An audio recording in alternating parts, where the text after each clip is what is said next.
What is up? Welcome inside the huddle. The Steagles huddle, that is. Coming at you with the football rhetoric on and off the field situations. You feel where I'm going. We're going to talk about everything. You know what I'm saying? I'm your host, DAR to the V, representing them Eagles. Bird gang. You know what I'm saying? Go Birds, or you can go to hell, as some might say in the PA area. Now that we got that out the way, I guess we could talk about what we just seen. The Cowboys and the Giants, we just seen that. Let's take a brief moment to talk about this game. What did you expect? It's the Giants going against the Cowboys, and the Cowboys pulled up a pretty close one, pulled out a nail biter, and it's really the Giants lost because they have Daniel Jones. There was some plays he could have made. Game's over. The game's over. He couldn't make the plays he needed to make in the clutch. But the Cowboys got the victory on Thursday Night Football over the Giants. The Giants had a winnable game right there. Daniel Jones makes big plays sometimes, and then sometimes he doesn't. But that was a very winnable game. The Giants couldn't come up with enough clutch plays to change the momentum. And to be fair to Daniel Jones, the team still remains to struggle to find out how to win games, close situations. But enough about that. We got a legend that spoke big this week. Now we're going to head into Pittsburgh. Pittsburgh Steelers got props from Ben Roethlisberger. He was talking about Justin Fields, and he gave him some praise. He actually gave him big praise. And I'm pulling up the quote here. I'm not going to read the quote. I'm basically going to paraphrase it. Big Ben Roethlisberger said he thinks this is the guy for the future. He said he showed it. He showed it with his legs. He showed it with his arm. He's not turning the football over. And he thinks he should get a fair shot of being a starter right now. And that's coming from Big Ben. That's a living legend right there. So I kind of agree with him. And then that brings me into my question. Does that mean that Russell Wilson is done? Is Russell Wilson done, or is he just done in Pittsburgh? Because I still think Russell Wilson got some juice. I just think that calf injury came at the wrong time. Because this year he's supposed to be putting some tape together to say, I can still run the show. And you got hurt, and the young guy going in there, it don't look like Justin Fields trying to look back. Don't look like he's trying to look back. And let me also mention about Justin Fields that another thing Ben Roethlisberger said was that he handled himself very well going up against a top 5 defense, as in playing the Chargers this past week. He did very well going up against a top 5 defense. So that's another thing. He has more poise. He's grown a little bit.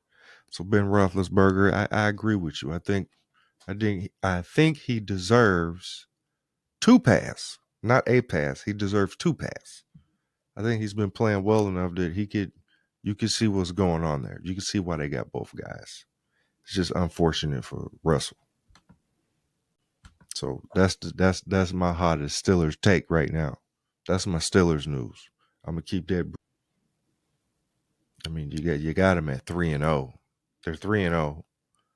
Fields is playing at a high level, leading the huddle at the moment. I just don't think you rearrange the chemistry of one moving piece just because he's healthy. It's not an automatic go anymore just because he's healthy. Coach Tomlin isn't entertaining any of that nonsense. Fields is the guy until Russell Wilson is ready to go. Once Wilson's ready to go, Mike Tomlin will cross that bridge when he get to it.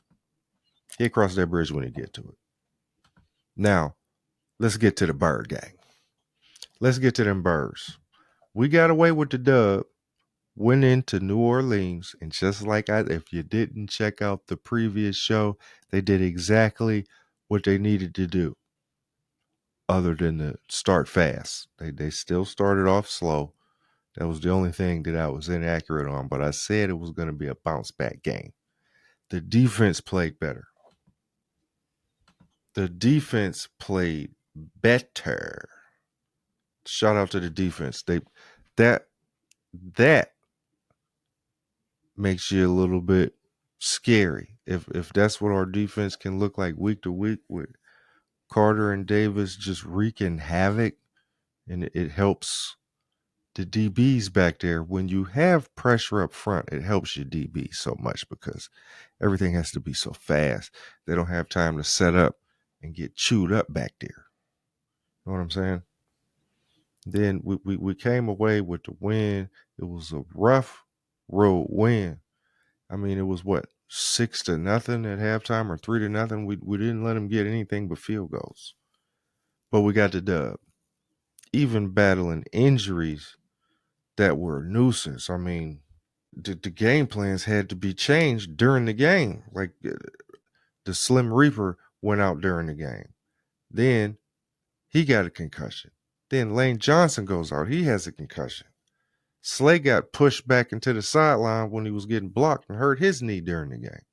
This is why it's important to have depth on your team.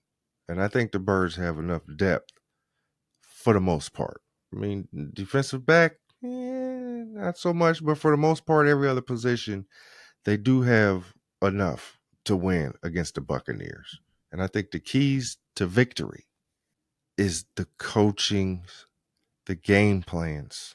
Like the offense and the defense have to have game plans together because they should know how the Buccaneers are going to come at us with starters out here and starters out there. You should know how they're going to try to attack that. So how do you countermeasure that?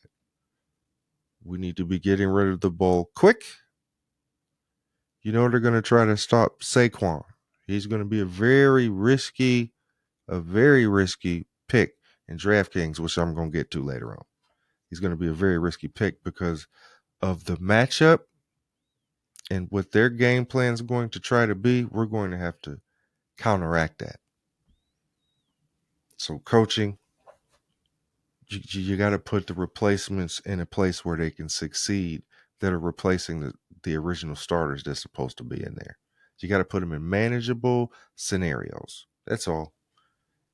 You got to put them in scenarios where when they step up, their name is constantly mentioned during the game because they're making plays.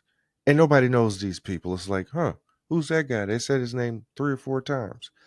That's what you need from your young guys. And it's awesome to see them grow right in front of you. You could every week you're starting to hear their name again and again and again. That's why I like depth. Because it might be somebody back there tucked away just waiting for their number to get called, licking their chops.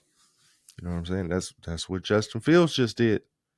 You go ahead and let me on that field, watch what happens. You know what I'm saying? I like that. I like the competition of it. And then, of course, we need to take care of the football. I'm only talking to one person when I say that. Take care of the football. And some of these games turn into blowouts. Because I still think that the Birds can score 30 points a game when they play complimentary football. They have a solid squad there. Very solid squad. Take care of the ball, man, please. It's time to put our money where our mouth is with creating the best lineups we can possibly make to get the big bucks on DraftKings. When it comes to making the best lineup, you're trying to make a cast of the top performers in each position. This doesn't mean you try to get all the popular players or you try to get as many expensive players as you can and then you just get some cheap players. Your sleepers are also going to have to perform at a high level. You're looking for personal matchups. You can go to all those other places where they give you cheat sheets. The nerds give you some kind of projection tools where it makes the lineups for you. Or you can just check us out and stop all the guessing and create lineups that start to bring you something back. You know what I'm saying? You want something to bring you something back. You want them to bring you something back. So I'm going to give you a couple of matchups to look for at each position. We just start off with the quarterbacks. Sam Darnold might put up some numbers. It's not about who you pick winning the game or not. It's do they perform well or not. Sam Darnold, I would also say, it's not really a value pick, but I would say the quarterback for Washington. Yeah, the quarterback for Washington. Yep. Jaden Daniels is the quarterback for Washington. He's 6,500, so I mean he should do pretty well. Depending on, let's just look. Let's just look. Green Bay defense or Arizona's defense? Which would you rather face? Running back. I'm going cheaper on my running back. I'm gonna go with Steele from Kansas City, running back Carson Steele. And I'm also gonna get, doesn't show me the depth chart on here. I like look. Just to let you know where I'm at with this. My wide receiver one is going to be, my one's going to be Justin Jefferson. My bad. I'm stacking him with Sam Darnold. That was the whole point of me getting Sam Darnold. My two is going to be McLaurin. I'm gonna have to go with Lazard. Falcons defense to save some money. Tyler Conklin is my tight end. Alan Lazard is my number 3. Nico Collins with that dang on Q. I don't trust Qs. So my quarterback is Sam Darnold. Running back Carson Steele. J.K. Dobbins. Terry McLaurin. Scary Terry. Justin Jefferson. Alan Lazard. Tyler Conklin. Stephon Diggs. And the Falcons. That's what I'm rolling with. And the free one. See if y'all could get me. But those are the DraftKings picks I got for you to help you build your lineup. I gave you one in every position, you know what I'm saying? So I even created an entire lineup for y'all to mess around with. That part is just for fun. It's just a free one. But the big buck ones, have your strategy together. You know what I'm saying? If you want some tips on how not to be guessing when you're doing your picks, hit us up. Hit us up in the comments. Hit that like button. Subscribe to the show. Until next time, I appreciate y'all spending some time. Gotta leave you with this, like I always do. Be true to yourself, not new to yourself. Take care of one another.